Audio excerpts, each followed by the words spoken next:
senior man, bai kamata dan kana neman suna a duniya ka rika cin mutuncin 'ya'ya mata da yawa haka ba. Mu duniya ta yi shiru, kullum muryanka ake jira akan sabon cin mutuncin da ka fito da shi akan mata. Kowa ya yi shiru, kowanne munafiki ya yi shiru, yana jira, yana ji ana cin mutuncin 'ya'ya mata bayan ka san cewa mace ce ta haife ka. Mata ba duka suka tare suka zama ɗaya ba. Ka rika fito da new update mana, kullum akan abu ɗaya, ko abinci ne mun gaji da shi, balle wannan abun naka. In mun gama kasuwan nan wajen budurwa ta zan kira in ji muryarta,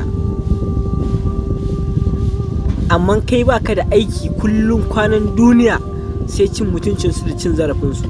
Wannan ba ɗabi'a ce mai kyau ba, tsari ne mai ɗorewa ba.